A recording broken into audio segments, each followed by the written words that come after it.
Assalamualaikum warahmatullahi wabarakatuh. Selamat pagi Pak Samuel dan teman-teman. Kami dari kelompok 7 yang beranggotakan saya sendiri, Indah Triani, Naili Nuriza, Aini Zahrotun, dan Heni Fitria akan mempresentasikan hasil diskusi kami tentang asam amino.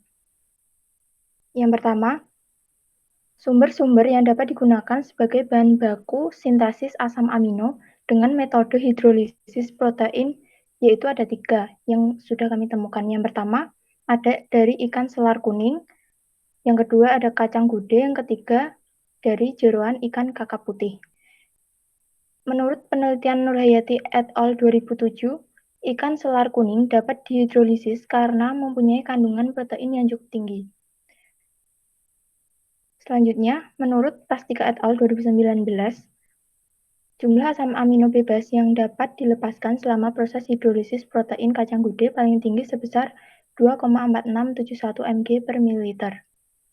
Yang ketiga, dari jeroan ikan kakap putih, menurut Nurhayati et al. 2014, limbah jeroan ikan kakap putih memiliki kadar protein yang tinggi, sehingga dapat dimanfaatkan menjadi hidrolisat protein ikan. Nah, yang kedua, berikut susunan proyek yang kami rancang untuk memperoleh beberapa asam amino dengan judul hidrolisis protein dari jeroan ikan kakap putih atau Large Calcarifer.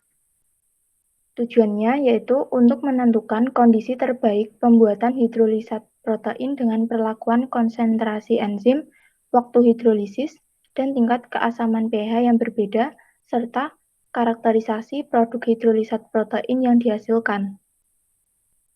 Selanjutnya, pengolahan industri perikanan menghasilkan sekitar 25-30% limbah, yakni sekitar 3,6 juta ton per tahun. Di mana limbah industri perikanan, misalnya jeroan, mempunyai kandungan protein dan lemak tak jenuh yang tinggi. Limbah industri perikanan, yaitu jeroan ikan, dapat dimanfaatkan sebagai sumber bahan baku pembuatan protein hidrolisat dan dapat meminimalisir masalah lingkungan. Hidrolisat protein ini merupakan suatu proses pemutusan ikatan peptida pada struktur protein menjadi ikatan yang lebih sederhana melalui proses hidrolisis, baik menggunakan enzim, asam, maupun basa. Jeroan ikan memiliki kandungan lemak yang cukup tinggi dan dapat mempengaruhi proses hidrolisis sehingga perlu dilakukan proses pembuangan komponen lemaknya. Berikutnya, alat yang digunakan dalam tugas proyek. Yang pertama ada hand blender, yang kedua ada oven, yang ketiga ada mesin sentrifugal, yang keempat ada water bath shaker, yang kelima ada beker glass ukuran 50 ml, yang keenam ada buret, yang ketujuh alat pH meter, dan yang terakhir HPLC. Selanjutnya, bahan-bahan yang digunakan.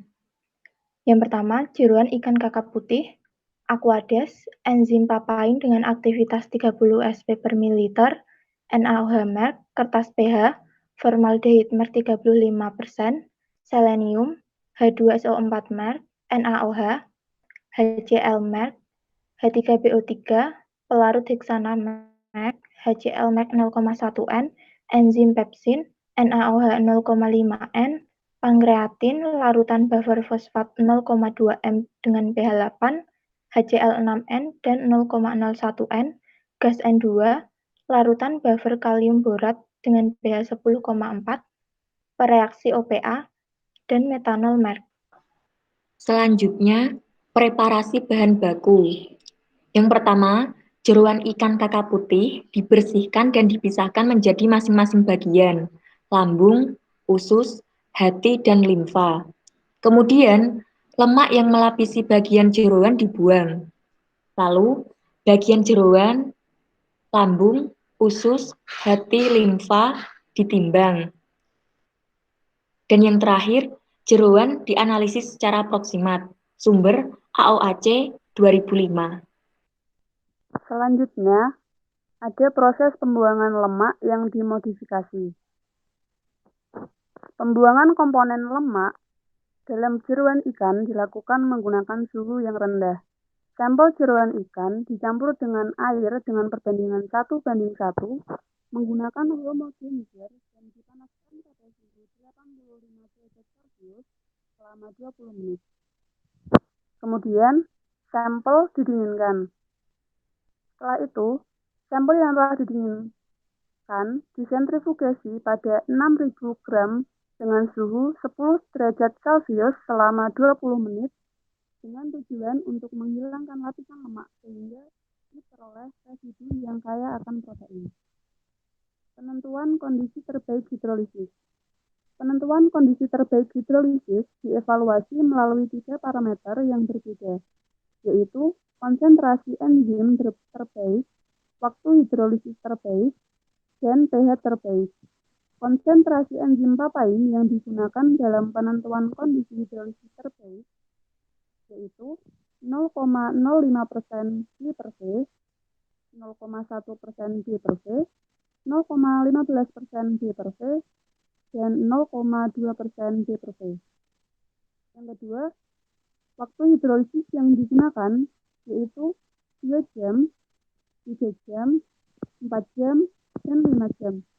Dan yang terakhir, pH hidrolisis yang digunakan yaitu pH 5, 6, 7, 8, dan 9.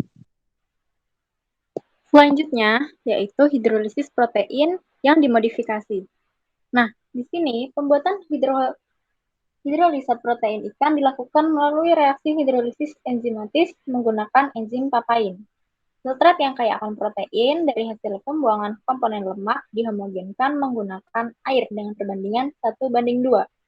Hidrolisis dilakukan menggunakan water batch shaker pada suhu 55 derajat Celcius dengan kondisi konsentrasi enzim, waktu hidrolisis, dan tingkat keasaman dengan pH tertentu. Nah, nilai pH campuran diatur hingga mencapai pH tertentu dengan menambahkan larutan NaOH 4 molar dan atau larutan HCl 0,1 molar. Nah, larutan selanjutnya diinaktivasi pada suhu 80-85 derajat Celcius selama 20 menit dengan tujuan untuk menghentikan proses hidrolisis. Sampel kemudian diendapkan selama 24 jam untuk memisahkan komponen lemak dan filtrat, kemudian disaring menggunakan kain belacu dan kertas saring. Hasil hidrolisis ini kemudian dikeringkan menggunakan freezer dryer. Setelah tadi kemudian lanjut ke dalam perhitungan derajat hidrolisis. Nah, derajat hidrolisis protein dilakukan dengan metode titrasi Fomol melalui perbandingan nilai N terasimilasi terhadap nilai total nitrogen sampel. Derajat hidrolisis protein diperoleh melalui perhitungan persen BH sama dengan N terasimilasi dibagi N total bahan dikali 100%. Nah, hidrokselat 0,5 ml ini diencerkan menggunakan aquades hingga mencapai volume 10 ml. Hasil pengenceran dinetralkan dengan larutan NaOH 0,2 normalitas hingga mencapai nilai kisaran pH 8. Kemudian, formaldehid sebanyak 2 ml dimasukkan ke dalam sampel yang telah dinetralkan menggunakan larutan NaOH 0,2 normalitas hingga kisaran pH mencapai 8. Hasil pencampuran sampel dengan formaldehid tadi dititrasi menggunakan NaOH dengan konsentrasi 0,02 netal hingga mencapai kisaran pH 8. Nilai produk berupa asam amino dinyatakan dalam bentuk nilai nitrogen terasimilasi yang diperoleh melalui perhitungan N terasimilasi sama dengan volume NaOH dikali normalitas NaOH dikali Bm normalitas kali faktor pengenceran. Nah, keterangannya NaOH adalah normalitas NaOH yang digunakan yaitu 0,02 N dan BMN merupakan BM dari nitrogen yaitu 14. Sekian presentasi proyek dari kelompok kami. Terima kasih. Wassalamualaikum warahmatullahi wabarakatuh.